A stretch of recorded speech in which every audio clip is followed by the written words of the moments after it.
Selamat siang dan pagi semuanya. Hari ini kita akan masuk materi baru yaitu Business Combination. Sebelumnya, Business Combination itu apa? Business Combination itu sesuai namanya yaitu kombinasi bisnis atau penggabungan usaha. Nah, ini bisa 2 perusahaan atau lebih ya. Terus bentuk-bentuk Business Combination tuh kayak gimana? Contohnya itu kayak merger, terus ada consolidation, atau ada acquisition. Lalu bedanya apa? Untuk merger sendiri, ini adalah penggabungan usaha yang misalnya contohnya ada perusahaan A. Mereka mau menggabungkan diri atau mengambil alih perusahaan B. Nanti saat mereka melakukan penggabungan, salah satu perusahaan tersebut akan hilang. Jadinya misalnya A merger dengan B. Nanti akan muncul yang namanya perusahaan A aja atau B aja. Jadi salah satu pihak itu pasti hilang. Itu namanya merger. Lalu kalau misalnya consolidation kayak gimana? Kalau consolidation itu ada perusahaan A dan perusahaan B. Nah, A dan B ini membentuk perusahaan baru ya namanya C. Jadi A dan B ini benar-benar hilang. Bedanya dari merger itu ya. Kalau merger ada A dan B nanti munculnya A atau B. Kalau consolidation, kalau ada perusahaan A dan B, A dan B-nya ini musnah diganti sama C. Kayak gitu. Lalu yang terakhir itu ada acquisition atau consolidated financial statement. Nah, ini tuh yang kayak misalnya akuisisi saham yang kayak kalian dulu belajar di Inter itu ada yang fair value method yang 0 sampai 20%, terus yang 20 sampai 50 yang equity method. Kalau lebih dari 50 pakai consolidated method. Itu yang bedanya ya di sini. Lalu yang perlu diingat, kalau kita mau melakukan penggabungan usaha atau business combination, yang pasti akan terjadi yang namanya pengambil alihan. Pengambil alihannya itu bisa pengambil alihan aset atau pengambil alihan saham atau common stock. Kalau pengambil alihan net asset itu misalnya kalian mau ngambil tuh net asetnya. Jadi net asset itu adalah fair value asset dikurang fair value liability ya. Jadi di sini yang kalian ambil alih adalah asetnya. Jika terjadi pengambil alihan net asset, maka pengambil alihan itu terjadi 100%. Otomatis keseluruhan perusahaan itu diambil keseluruhannya. Jadi si pemilik lamanya udah nggak punya hak di perusahaan lamanya. Jadi kita ambil alih 100%. Namun kalau misalnya pengambil alihan common stock atau saham, ini mirip yang sebelumnya itu loh, yang akuisisi, yang ada 20% atau 20 sampai 50, lebih dari 50. Jadi di sini kalian kalau misalnya pengambil alihan common stock, berarti di sini kalian mengambil alih hanya sebagian persennya aja. Berarti pemilik lama masih punya hak di perusahaannya, tapi kalian punya persentase kepemilikan di perusahaan tersebut. Nah, untuk materi ini yang Biskom yang sekarang akan kalian pelajari, kalian akan pelajari bagaimana kalau misalnya perusahaan melakukan pengambil alihan melalui net asset, bukan yang common stock. Karena yang saham, yang persentase itu kan kalian sudah pelajari di Inter ya. Nah, berarti yang sekarang kalian akan belajarinya itu yang pengambil alihan menggunakan net asset. Di sini ada step-stepnya untuk melakukan pengambil alihan. Yang pertama itu ada menghitung net asset. Jadi step yang pertama ini kalian menghitung net assetnya. Nah, net asset ini dihitung melalui dari fair value asset dikurang fair value liability. Lalu yang kedua adalah menghitung normal earnings atau laba dalam kondisi normal. Nah, di sini kalian cara menghitungnya adalah dengan mengkalikan net asset yang tadi dicari di step 1 dikalikan dengan industrial rate of return. Jadi nanti dikasih tahu rate industrinya berapa. Lalu yang ketiga, menghitung future earnings atau estimasi laba di masa depan. Nah, di sini kalian harus mengejas pre-tax income dari beberapa periode atau beberapa tahun. Jadi, kalau misalnya di pre-tax income ini, kalian harus adjust semuanya kalau misalnya depresiasinya nambah atau depresiasinya turun. Lalu jangan lupa untuk menghilangkan efek kalau terjadi gain atau loss. Di sini gain or loss-nya itu yang dihilangkan adalah Untuk gain or loss dari kegiatan extraordinary itu adalah aktivitas atau peristiwa yang nggak terjadi setiap tahun, jadi cuma terjadi di tahun tertentu aja, atau cuma terjadinya sekali-sekali, nggak rutin setiap tahun. Lalu discontinued operation, gain or loss-nya. Kemudian ada gain or loss dari penjualan fixed asset. Di sini kalian harus hilangkan. Jadi kalau misalnya terjadi gain, berarti gainnya harus dihapus. Kalau terjadi loss, juga loss-nya harus dihapus. Pokoknya di-adjust. Lalu yang keempat adalah menghitung excess earnings. Untuk excess earnings sendiri, rumusnya itu adalah average future earnings dikurang normal earnings. Normal earnings ini kalian udah cari di step 2. Lalu untuk average future earnings, itu caranya adalah sum of future earnings. Berarti nanti yang step 3, kan kalian nemu future earnings-nya dari masing-masing periode. Nah, itu kalian jumlahkan semua. Lalu bagi periodenya. Periodenya itu misalnya kalau dia dari 2016, 2017, 2018, berarti 3 tahun. Berarti itu kalian bagi 3, kayak gitu. Lalu yang kelima adalah estimated goodwill. Estimated goodwill ini yang perlu kalian tahu, goodwill itu sendiri kan umurnya di sini ada yang indefinite atau tidak ada batasnya atau selamanya. Lalu ada yang definite, terbatas. Misalnya goodwill-nya 3 tahun, 5 tahun. Nah, di sini rumusnya beda. Untuk yang indefinite, kalian menggunakan rumus estimated goodwill sama dengan excess earnings dibagi ROI atau return. Excess earnings yang kalian temukan di step 4 dibagi dengan rate. Jadi nanti dikasih tahu rate-nya berapa. Lalu, kalau definite, berarti kalian harus caranya itu adalah present value of annuity, rumusnya yang di bawah, lalu kalian kalikan dengan excess earnings. Dan yang terakhir adalah menghitung implied offering price. Nah, implied offering price ini adalah net asset ditambah dengan goodwill. Jadi sebenarnya ini apa? Jadi kan kalau misalnya kita mau melakukan pengambil alihan, sebenarnya itu kan harga belinya itu lebih dari net asset tersebut kan. Makanya implied offering price sendiri itu adalah net asset, kalian harus tambahkan dengan goodwill. Jadi inti dari step ini adalah untuk mencari si goodwill-nya itu. Kalau goodwill-nya udah ketemu, otomatis kita bisa nentuin si implied offering price. Oke, langsung aja. Sekarang kita langsung masuk ke latihan soal. Kalian boleh buka modul kalian di halaman 39 di problem 3-nya ya. Sebelumnya kita baca dulu informasi awalnya untuk perusahaannya. Di sini ada Teko berencana untuk melakukan penggabungan usaha dengan Kiko.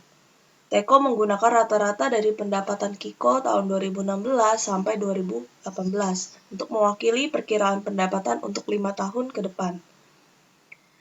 Return on investment atau ROI-nya yang diharapkan adalah 20% dengan normal rate of return of net asset for industry atau rate industrinya adalah 15%. Berikut adalah informasi terkait penggabungan usaha Teko dan Kiko. Untuk informasi nanti kita baca berjalannya step aja ya. Pertama, pada saat melakukan pengambil alihan atau penentuan implied offering price, di sini pasti pertanyaannya, kita baca dulu pertanyaannya, adalah diminta untuk menghitung normal earnings, excess earnings, present value of excess earnings, dan implied offering price. Berarti kita harus menerapkan 6 step yang tadi ya, yang sebelumnya. Berarti kita urut aja dari step pertama. Kita mau menghitung net asset. Untuk menghitung net asset, yang diperlukan adalah fair value asset dan fair value liabilities. Berarti pertama, di sini kan fair value assetnya udah dikasih tahu nih di soal. Jelas. Fair value Kiko, di sini kita pakai fair value atau aset atau liabilities-nya punya Kiko ya, bukan punya Teko. Jangan salah ambil, kadang dia suka keliru dikasih 2 perusahaan, terus kalian malah salah ambil. Di sini yang dipakai adalah Kiko, karena yang mau diambil alih adalah si Kiko. Jadi pakai yang mau diambil alih. Nah, kalian boleh langsung dari soal aja, berarti fair value asetnya itu ada 700.000, Kemudian fair value liabilities-nya ada 350.000. Namun kalau misalnya ini totalnya nggak dikasih tahu. Misalnya di soal 2 ini nggak ada nih. Ini nggak ada, ini nggak ada. Berarti nanti kalian harus susun dulu dari sini. Misalnya dikasih tahu book value-nya paten 50.000, kemudian fair value-nya adalah 20% meningkat dari paten. Berarti ini kan kalian harus hitung sendiri kan. Nanti soalnya macam-macam. Terus baru kalian totalin kayak gitu. Nah, supaya ini kita tahu terjadi penurunan atau peningkatan, kita harus dijabarin berarti. Pertama kalian bikin tabel dulu, boleh di tabel, boleh enggak. Bebas, kalian mau nulisnya kayak gimana. Yang penting, ini Pak, kita bikin asetnya dulu berarti ya.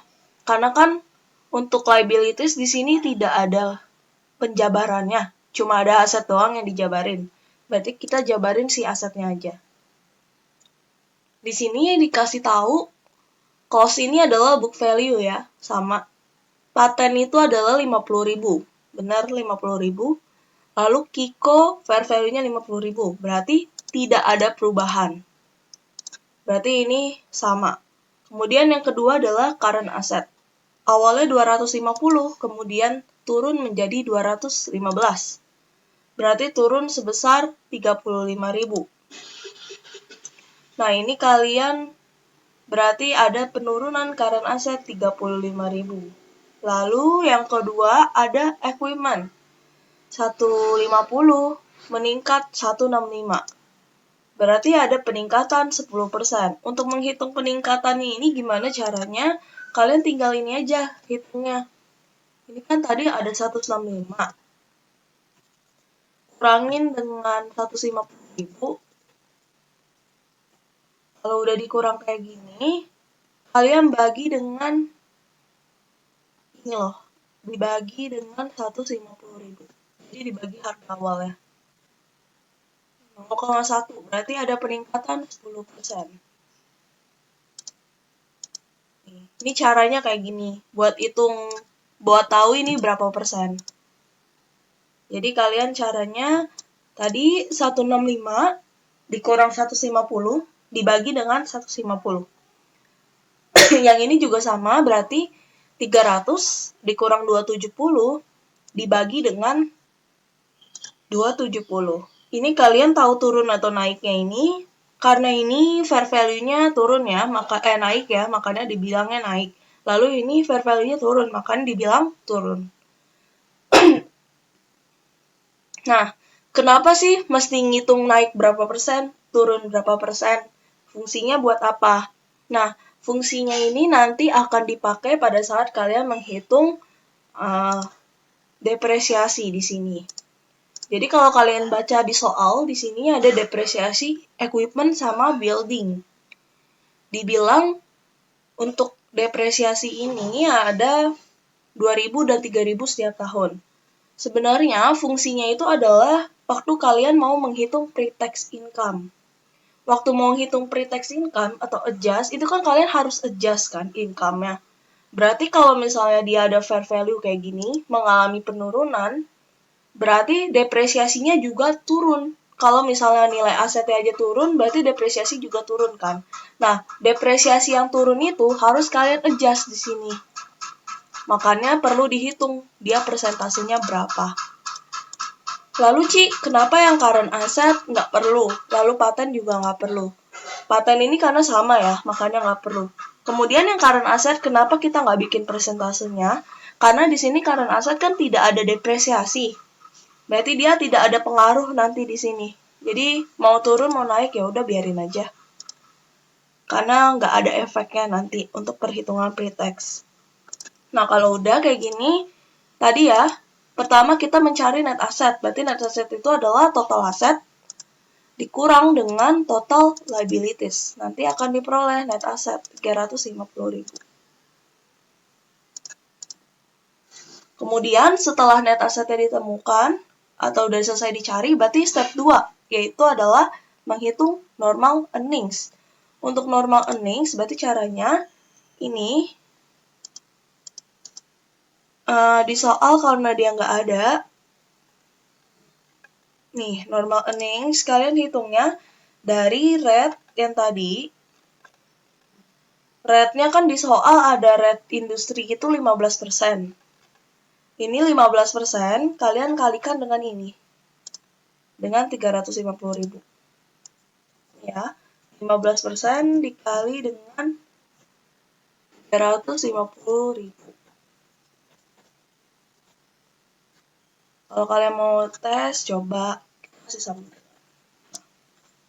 Ini ya, 15% dikali 350.000. Pokoknya ini ngikutin step-step yang tadi aja yang sebelumnya dikatakan.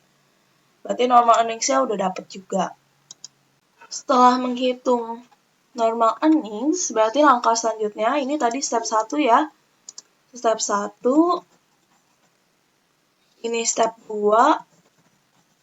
Berarti step 3 adalah kalian menghitung future earnings. Untuk menghitung future earnings, berarti kita bikin dulu nih susunannya. Berarti kita harus bikin pre-tax income. Nah, ini udah dibikin tabelnya untuk pre-tax income. Periodenya dari 2016, 17, sampai 18. Ada di soal ya, dia bilang untuk periode rata-rata pendapatan itu dari 2016 sampai 2018. Nah, ini kalian bikin ke samping, lalu disusun buat bikin sampai nemuin pre-tax income. Jadi dari sales dikurang COGS, dapat gross profit, dikurang operating expense, nanti akan diperoleh pre-tax income. Nah, angkanya dari mana? Untuk sales sendiri berarti dari sini 2015 ada 250. 2015 itu 200.000. Kemudian 2016 meningkat 25% dari tahun sebelumnya. Berarti ini adalah 200.000 dikali dengan meningkat 25%, berarti 1,25. Nanti akan diperoleh 250.000.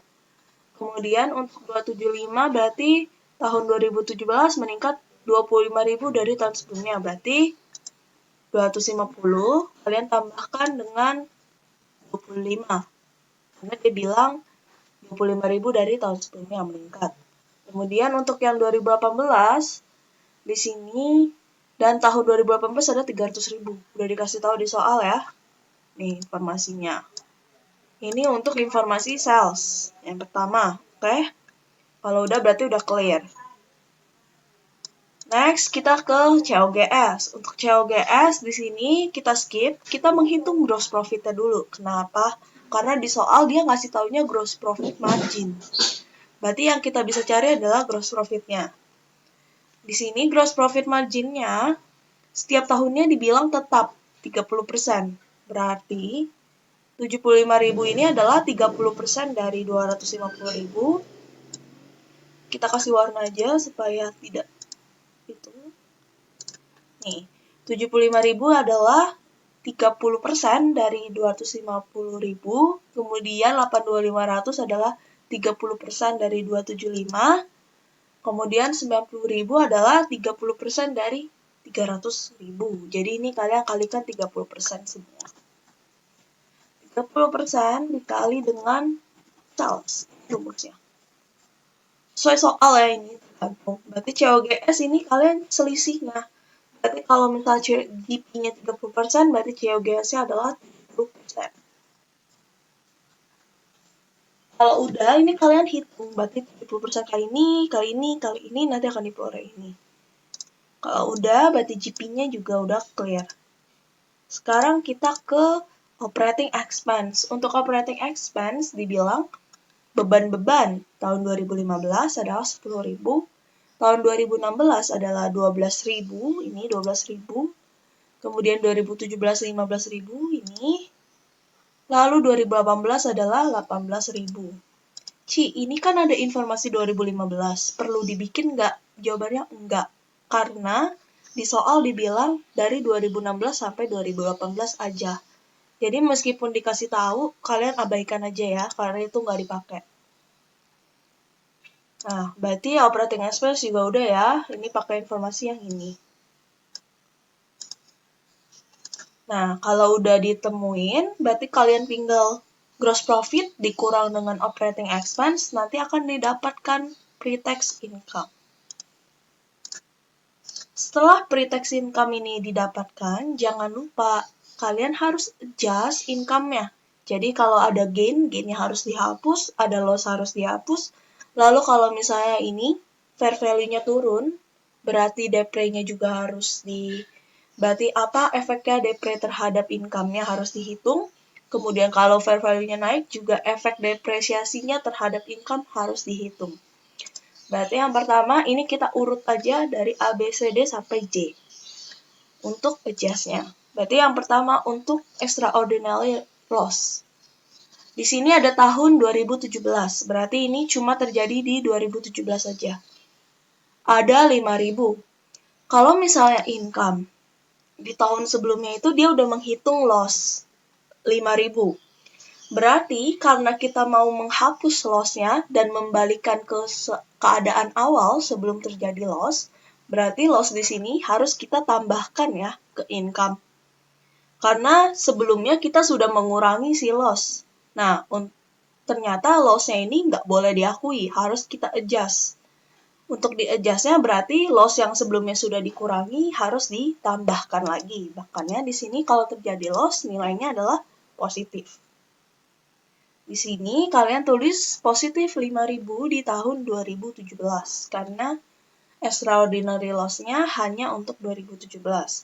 Extraordinary loss ini artinya extraordinary itu adalah kejadian-kejadian atau peristiwa yang terjadinya itu nggak rutin. Kalau depresiasi kan rutin, tiap tahun ada. Nah, jadi extraordinary loss itu kayak 2017 tuh dia ada, tapi 2000 tahun-tahun selanjutnya tuh atau sebelumnya nggak pernah ada. Jadi kayak peristiwa dadakan lah ya, bisa dibilang kayak gitu. Atau peristiwa istimewa gitu. Kemudian, kalau ini udah, berarti extraordinary loss udah clear. Sekarang next, kita ke depresiasi equipment. Di sini dikasih tahu setiap tahun terjadi depresiasi adalah 2.000. Berarti 2.000 ini untuk depresiasi karena dia menghitungnya ini ya, pakai yang 150.000. Ternyata pas dinilai lagi, equipment-nya itu naik menjadi 165. Berarti kalau equipment-nya naik, depresiasi juga naik ya. Kalau asetnya naik, berarti depresiasinya juga naik. Kalau depresiasinya naik, berarti beban naik. Kalau beban naik, efeknya ke income apa? Income-nya harus itu ya. Kalau bebannya naik, berarti income-nya harus dikurangi. Di sini karena terjadi kenaikan beban, jadi bebannya meningkat, otomatis income-nya di sini, kita punya income, harus kita kurangin lagi atas kenaikan tersebut. Nah, 200 ini diperoleh dari 2.000 per tahun, kalian kalikan dengan kenaikannya 10%. Jadi 2.000 dikali dengan 10%. Inilah fungsi kita mencari persentase. Lalu untuk building berarti kebalikannya. Building itu mengalami penurunan. Kalau aset turun berarti depresiasinya turun. Depresiasi turun berarti beban turun. Kalau beban turun berarti kita harus menambahkan income yang sebelumnya ya. Karena bebannya turun, berarti sebelumnya kita nyatetnya kelebihan. Otomatis income-nya harus kita tambah. Nah, di sini penambahannya adalah berarti caranya dengan depresiasi per tahunnya 3.000, kalian kalikan dengan penurunannya, yaitu adalah 10%. Kemudian, berarti depresiasi ABC sudah kelar, sekarang kita ke extraordinary gain. Extraordinary gain sama seperti sebelumnya yang loss. Berarti kalau loss kalian tambahkan di sini, kalau gain, karena sebelumnya kita mengakui gain, nah, gain yang kita akui harus dihapus, berarti caranya dikurangi. Di sini kalian kurangi terjadinya di 2016, berarti kurangi yang di 2016. Oke? Sekarang selanjutnya adalah gain from discontinued. Sama, karena gain berarti harus dikurangi. Terjadi di 2017. Lalu ada loss on discontinued 2015, karena di sini kita periodenya 16, 17, 18. Berarti yang 15 tidak perlu ya. Ini tidak perlu, karena kita tidak pakai. Next itu ada loss 2018. 2018 ada loss, berarti kita harus tambahkan income-nya 800. Karena sebelumnya kita sudah kurangi, karena kita nggak boleh akui loss, harus di-adjust, berarti ini harus ditambahkan 800. Lalu ada gain on sale, 500 harus dikurangi karena tidak boleh diakui. Kemudian ada amortization patent. Untuk patent, kita balik lagi ke soal tadi. Kan ada book value dan fair value patent itu tidak mengalami perubahan. Otomatis, amortisasinya yang dilakukan tiap tahun ini sudah benar ya. Tidak ada yang perlu di-adjust. Karena nggak ada yang di-adjust, berarti ini nggak perlu. Karena sudah benar data pre-tax income-nya. Kalau sudah, ini kalian totalkan ke bawah. Nanti akan diperoleh hasilnya ini. Lalu yang 2017 juga ditotal, 2018 juga ditotal. Ini kalau kalian total adalah hasilnya coba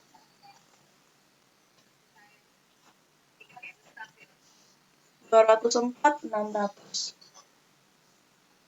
Nah, berarti setelah kita menghitung future earnings, ini future earnings-nya udah selesai ya. Langkah selanjutnya adalah kita menghitung excess earnings. Untuk menghitung excess earnings, kita harus mendapatkan average earnings.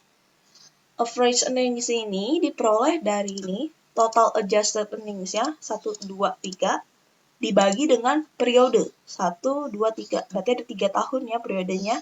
Berarti 68.200 ini kalian bagi sama dengan 204.600 kalian bagi dengan 3. Nanti akan didapatkan 68.200. Kalau sudah, kalian kurangi dengan normal earnings yang di atas sini.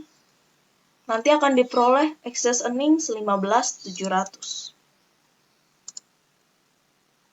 Excess earnings ini, berarti step 4 ini step 4.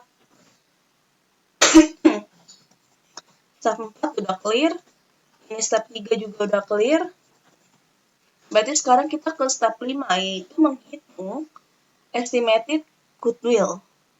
Untuk menghitung estimated goodwill, di sini dia langsung ya. Estimated goodwill itu diperoleh dari, berarti caranya gimana? Di sini informasinya sudah selesai, ini juga udah. Berarti untuk menghitung estimated goodwill, pertama kita harus mencari present value. Ini estimate goodwill. Karena rumus present value of NWT agak panjang, kalian lihat di sini aja ya. Ini berarti pertama kalian hitung, karena di sini goodwill-nya dikasih tahu, coba kita baca. Di sini ada periodenya adalah 5 tahun ya. Untuk mewakili pendapatan 5 tahun, berarti ada estimasi umur 5 tahun, oke? Nah, berarti kita pakainya estimated goodwill yang definite, yang terbatas umurnya. Karena umurnya terbatas, berarti kita harus mencari present value of NWT. Untuk mencari present value of NWT, rumusnya ini. 1 min 1 per 1,2 ini ya di 1 plus R ya. Ini rumusnya kalian boleh lihat yang di PPT aja. Ini rumus ininya ya. Nanti kalau udah dapet present value of NWT-nya, kalian kalikan dengan excess earnings. Nanti akan diperoleh estimated goodwill sebesar tadi 46.953. Estimated goodwill ini sama dengan yang tadi yang ditulis sebelumnya itu loh, present value of excess earnings. Sama ya kayak estimated goodwill. Berarti kalau udah diperoleh, ini rumusnya ya, pakai yang di catatan aja daripada bingung lihat yang di sini. Sebenarnya sama. Nah, habis itu kalian tambahkan dengan fair value net asset dari sini 350.000. Nanti akan diboleh implied offering price-nya adalah 396.953. Kalau udah ini udah selesai.